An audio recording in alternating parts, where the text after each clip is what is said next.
co-chair of the Congressional Progressive Caucus, and representing the state, the 2nd District of the state of Wisconsin. His website, pocan.house.gov. You can tweet him at Rep. R-E-P, Mark Pocan. Congressman, welcome back to the program.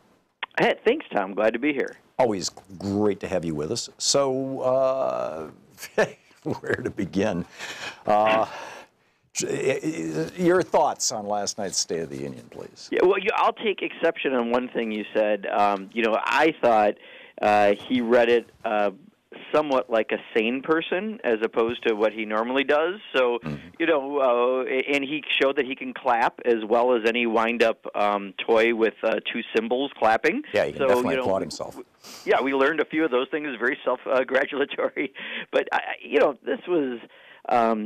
very light on facts and the truth and very heavy on divisive rhetoric. And he said it like a sane man, right? Like you said, he read it because someone else put the words there. Now, over the next few days, we're going to see him go back unplugged, and I'm sure we'll see much of any goodwill that he tried to bring to himself fall apart. But bottom line, I think people today are checking to see if there's a MS-13 gang member somewhere in their neighborhood. It sounded like they were everywhere if you listen to that speech, and yet, a lot of critical issues like, Russia, which is clearly in the news, not a peep.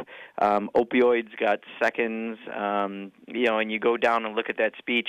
He just didn't present a very accurate or truthful representation of what's going on, and when he got to the immigration issue, I thought he was particularly divisive, and he said it like a sane man, but what he said was pretty insane. Yeah, and he gave a big ad to MS-13. The estimated 10,000 MS-13, this is from today's Washington Post, 10,000 MS-13 gang members in the United States account for less than 1% of the total gang members in the United States.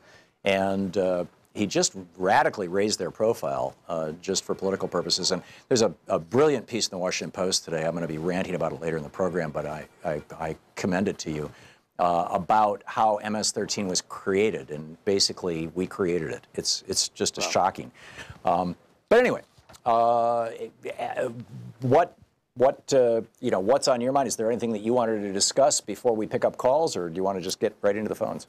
Yeah, I'll tell you, I think the only other thing I did mention is, and hopefully we'll get some calls on the Nunez memo. We started talking about it last week, and I think the next day, I went out and said, yeah, go ahead and release the memo, because as we talked about last week, there's nothing to it. I think what's interesting is, just to really look at what he's doing on this memo. This is to try to sidetrack the Russia investigation, and Republicans, including people like Paul Ryan, who should know better, are now double downing on this. And what's interesting is, Devin Nunes, the Republican chair of the Intelligence Committee, has had to recuse himself from Russia because of his actions. We know that when he went one night to the White House to pick up information kind of clandestinely, the next day he said, aha, I've got this information I have to share with the White House. And he looked absolutely ridiculous, that it was an absurd theater.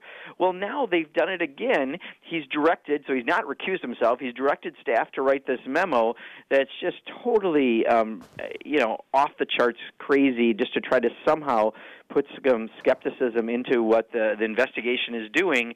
And now he's demanding it be released as if someone's trying to hold it back.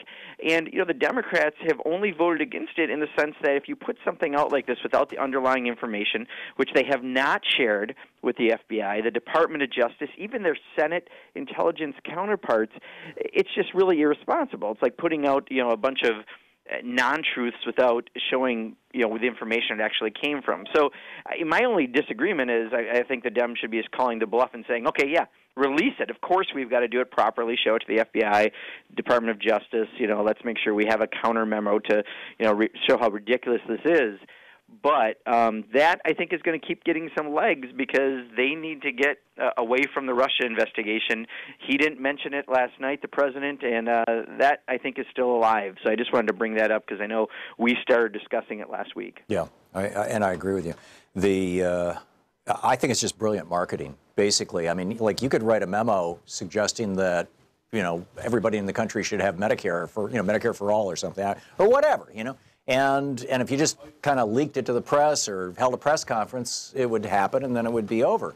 But if you wrote the memo and then you said, I've got this secret memo, but I can't release it, And, it just turned it into a whole big drama. And you had, an entire television network, in this case Fox News, devoted to promoting that meme. And, the whole right-wing hate radio networks or system ecosphere promoting it. You turn it, it's just brilliant marketing. I don't know if Frank Luntz came up with this idea or, somebody else. But well, I don't know. And I didn't mention, I don't know if you saw the most recent news this week, he was asked in committee by Mike Quigley from Chicago, a Democrat, whether the White House was involved with writing the 4-page memo, and he couldn't answer the question. So this is just now another version of last time when he went to the White House to pick up information to the next day give to the White House. Now he's demanding the release of information that he's had the White House help him write, it looks like, because he couldn't answer it honestly, and say, and now he's going to present this information. So it's just, it just shows me that there is so much more on the Mueller investigation that's going to be coming. Yeah, amen. So, pick up calls? Yeah, absolutely. Okay, David in Greenfield, California, you're on the air with Congressman Mark Pocan. Hi, Congressman Pocan, and thank you for taking my call. Hey, I wanted to talk about the 90,000-plus factory jobs that we lost in the first year of our crotch-grabber-in-chief's presidency. Everybody talks about how low wages overseas are the big thing that causes us to lose the jobs, but also they also allow the corporations to hide their profits overseas in banks. How did that law get passed, and what can we do to get rid of that law? Well, I mean, there's a number of layers, I think. We had a press conference, a number of us, yesterday, and I'm sorry I woke up at 4 a.m. to fly back home out of D.C., so I'm just trying to get my days correct. But we had a press conference on NAFTA in advance of the speech last night to make sure that we're laying out the case for what needs to be done, what needs to be fixed. And we know that post-NAFTA, things like wages went down in Mexico. They didn't go up.